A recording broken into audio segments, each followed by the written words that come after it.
Bonjour les passionnés de voyages hors saison et loin des foules. Dans sa partie en amont en Allemagne, le Danube est une rivière passant dans des paysages naturels très variés. Nous le retrouvons à Inzigkofen, c'est au nord du lac de Constance. C'est un grand domaine qui inclut aussi l'ancien couvent d'Inzigkofen, confisqué en 1803 par les princes de Hohenzollern. Nous finissons la visite avec les grottes, les baumes et les arcs naturels à l'ouest. Le Danube s'est heurté ici à une barre rocheuse calcaire et y a formé une falaise haute de quelques dizaines de mètres sur la rive sud.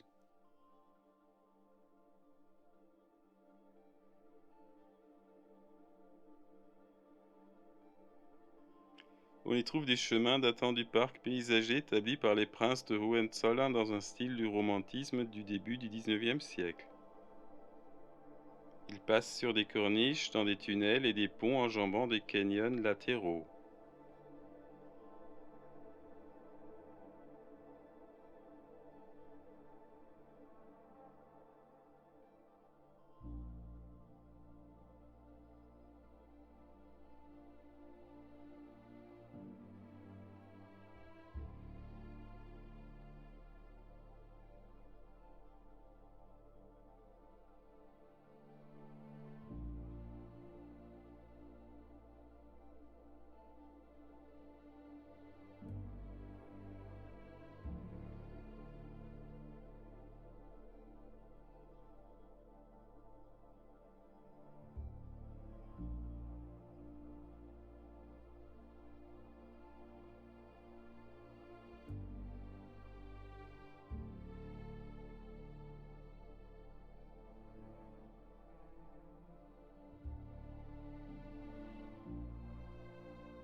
Le pont du Diable fait partie de ces installations romantiques sans utilité pratique.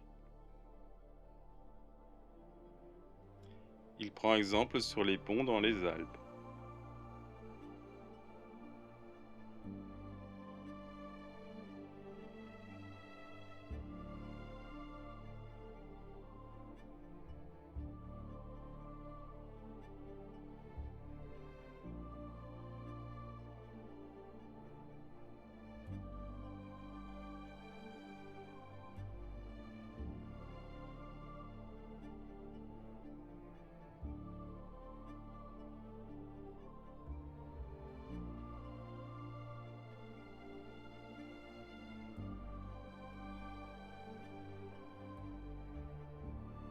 Un peu plus loin passe depuis 2019 un pont suspendu sur le Danube.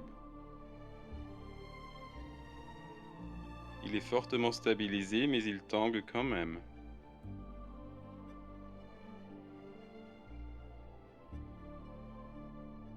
Historiquement, des barques permettaient de passer entre les deux rives.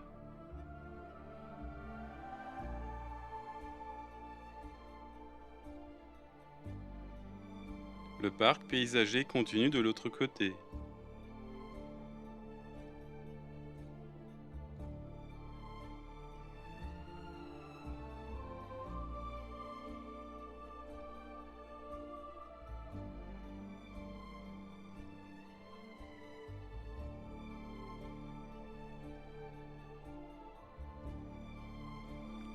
On voit à leur retour sur le pont du Diable. Il est vraiment placé très haut et l'arc accentue cet effet.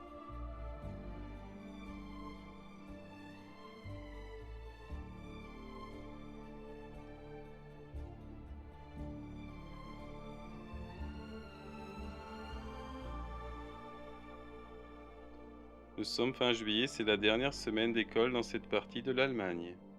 Les classes en profitent pour faire des sorties. Ici, les écoliers descendent le Danube en canoë. Les 4 équipiers par embarcation n'ont aucun plan, pagaient dans tous les sens et ne se laissent finalement qu'emporter par le faible courant. Il y a quand même des zones de courant plus fort et des algues qui bloquent les canoës. Le spectacle est en tout cas rocambolesque à observer, mais les enfants semblent s'amuser.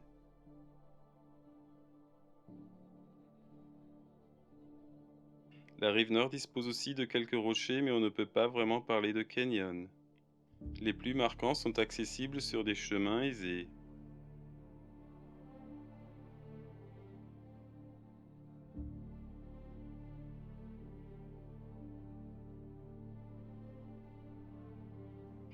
Sur le sommet de la colline de la rive nord se trouve une simple chapelle en bois.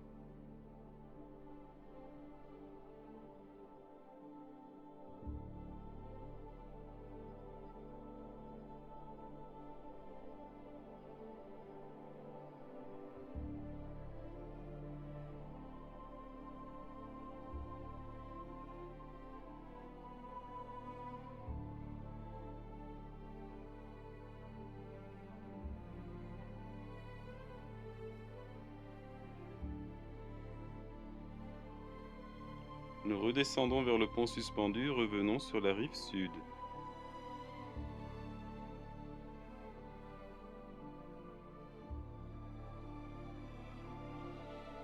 Des classes en canoë continuent de descendre le Danube.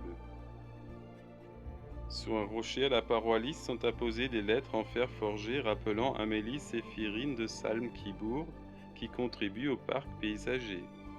D'origine française, elle est active lors de la Révolution française, bien sûr clairement positionnée parmi les opposants à la République. Nous montons aussi sur ce rocher. Une grande allée se trouve sur la face arrière qui mène au point de vue.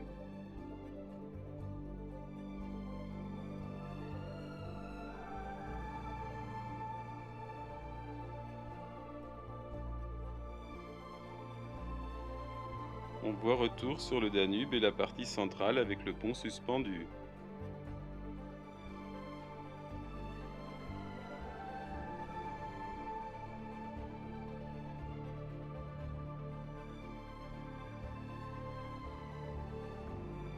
Le pré appelé Steinwiese faisait partie intégrante du parc paysager car il permettait la vue sur le Danube en venant de l'abbaye. Sur un monticule en forêt se trouve un monument pour Frédéric III de Salm-Kibourg qui était né à Paris le 23 juillet 1794. C'était un frère d'Amélie Zéphirine qui n'a pas survécu ses agissements réfractaires lors de la Révolution française.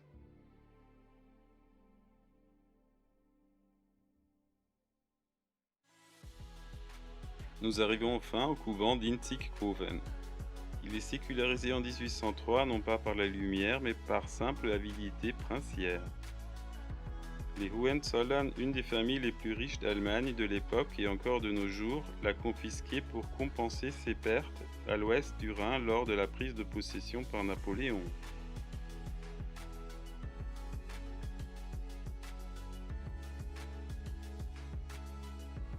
La plupart des bâtiments sont cependant conservés en l'état.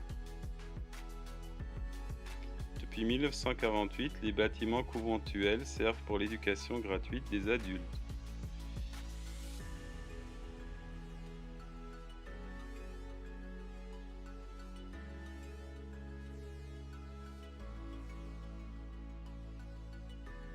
L'ancien jardin monastique est aujourd'hui un jardin des senteurs où toutes les plantes sont dotées de noms.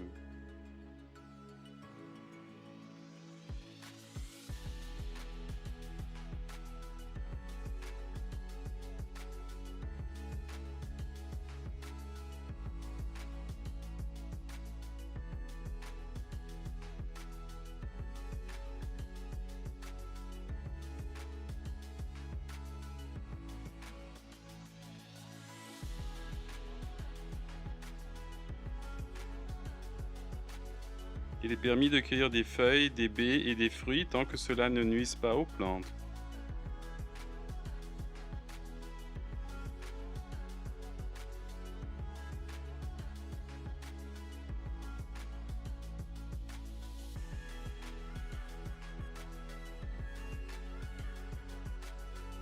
On sort de l'ensemble monastique par une autre allée.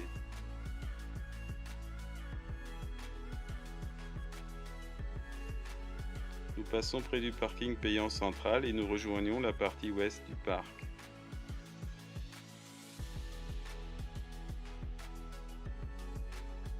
C'est une autre allée qui nous guide vers un autre point de vue sur un autre rocher.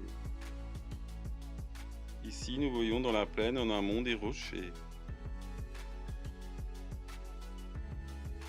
Sous le point de vue naturel avec des bancs de pique-nique se cachent des corniches, des baumes et des grottes. La forêt dense rend l'endroit très sombre bien que les cavités soient très peu profondes.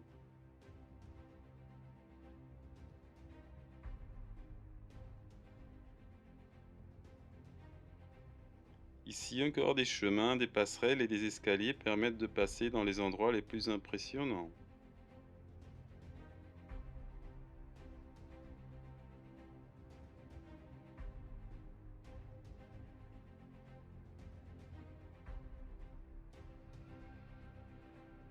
Certaines grottes portent des noms et on a trouvé ici des traces d'habitation ancestrale.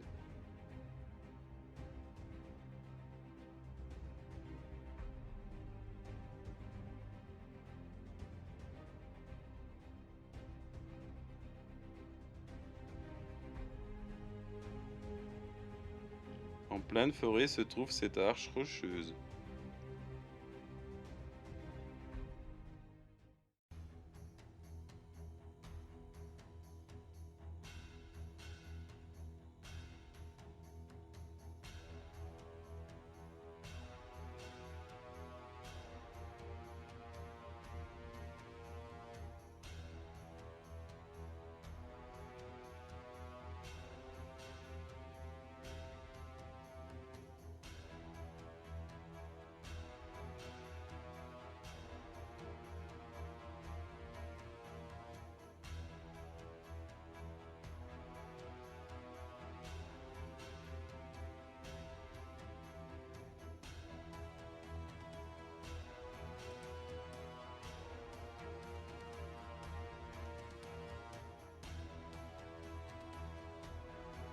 Il y a peu de chemin plat, il faut remonter après chaque descente.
Nous retournons par cette dernière allée à la voiture.